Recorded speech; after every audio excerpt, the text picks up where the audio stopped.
Death. No matter what world, real or fantasy, you just can't escape it. It is a natural part of life. However, how life and death are represented can be different depending on which game you play. There are distant lands that certain people go to once they die, and of course that is controlled by the entities they believe in and determine what their beliefs shape up to be over the course of their lifetime. In other games, death is simply the person passing away into the afterlife with no mention of what that could look like for them. In today's video, we'll be going through Spira's version of the afterlife, the Farplane. We will also explore its qualities, where it's come from, and its connection to death. So without further ado, let's begin with today's lore video. The Farplane, located within the depths of Guado Salam, is the afterlife of Final Fantasy X. In certain religions, if one commits good deeds in life, their souls will move on to a paradise of sorts, where they will enjoy the afterlife in good faith. On the other hand, if the person has committed evil deeds in life, then their soul will suffer an eternity of torture and unhappiness in the afterlife. In Spira, however, any soul who has passed goes to the Farplane, stays there for all eternity, regardless of what they have done in their lives. The Farplane has no mention of judgment that occurs once a being has entered it. This inspiration comes from the concept of Yomi. In Shinto mythology, Yomi is known as the land of the dead. It is neither a paradise nor a hell, but rather just where the dead reside after they have passed from the living. They exist as more of a gloomy, shadowy form in this realm. In Yomi, it is also considered near impossible to return to the world of the living, meaning the idea of ghosts wouldn't be too common. However, we know that this isn't really the case in Spira, and it seems that while the location is inspired by Yomi, the Farplane is simply different. Seeing from the art, the Farplane looks to be some sort of paradise, but the color contrast is darker, showing that it is a balance of both light and darkness. The location of the Farplane is within Guado Salam, a forested city where the Guado have made themselves the guardians of the afterlife and have inhabited the underground city that houses the gate to the Farplane. This is why they are sensitive to its scent, and their roles as guardians of the Farplane likely make them aware of the presence of those who have not yet gone there, but are no longer of the world in Spira. Why are you still here, sir?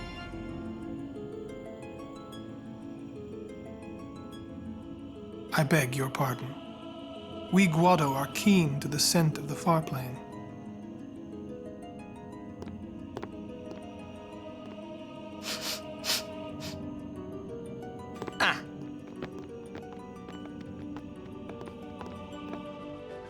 As mentioned above, the Farplane contains the pyreflies from past beings that lived in Spira and that have passed on. So whenever a person visits the Farplane to see the deceased, the pyreflies will manifest an image of them, and the living can see them, or at least projections of them. While the pyreflies are able to create projections of the dead, they cannot speak like living beings can. If a person has died but has not passed to the Farplane, then the living cannot see them there, meaning they are somewhere in Spira, either as fiends or as unsent. Call Sir Jet. Give it a try. Huh? Don't worry. He won't come. Trying not to think about my old man made me think about him, of course. See, told you. He isn't here because he's not dead. He's sin. We also see that there is a bit of a barrier in the entrance to the Farplane, seeing when Jiskel Guado attempted to escape in order to reveal the evil deeds of his son. We see him take the form of a gloomy shadow, almost zombie-like state when he exits the Farplane, and after giving the sphere to Yuna, proceeds to return to the Farplane through the sending. It is similar to a belief that those who have passed but have unfinished business in the world of the living will often resist moving on and resolving their unfinished affairs before moving on. Even if a sending ritual was performed on them, or if they have willingly passed on to the Farplane.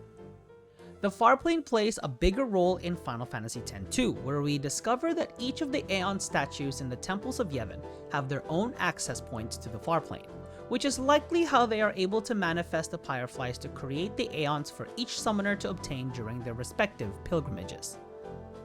When the entrances are exposed due to Shuyan's pursuit of Vegnagun absorbing all of the energy of the Farplane from its pyreflies, fiends escape and begin to attack the respective towns and cities. It is the ultimate goal of Yuna, Riku, and Pain to prevent this from happening and restore peace to Spira. This alternative viewpoint of the Farplane shows that it stores a great amount of energy due to the pyreflies that have gone there and the passing of numerous beings from Spira. If manifested, anyone who controls all the power and bends it to their will can cause unimaginable destruction and power to the entire world, as Shuyan and Vegnagun almost did in Final Fantasy X-2. This kind of begs the point: who'd win in a battle, Sin or Vegnagun? If that's a conversation you'd like to see, let me know in the comment section below and leave a like on this video. And of course, I should also mention this as well. At the end of the game, Shinra is tasked to discover the qualities of the Farplane and the energy it stores after seeing it from this perspective in the game. This is interesting because of the theory of the connection between the universes of Final Fantasy X and 7 is very evident, with Shinra Corporation sharing the same name as that kid, among many others. But I wouldn't be surprised if his research after this revelation led him to using the Farplane's reservation of energy and the pyreflies, which is pretty much the life source of Spira, to create the utopian city of Midgar in the events of 7. It is a very interesting theory and is worth looking more into, if you enjoyed this video enough to like it. This also ends the lore video overall for the Farplane. I always found the location interesting as it explores the theme of death, which is a major plot point in Final Fantasy X's story. If you enjoyed this video, please leave it a like and subscribe to the channel if you want to see more Final Fantasy content. Other than that, this is Enzo signing out, and that, as they say, is that.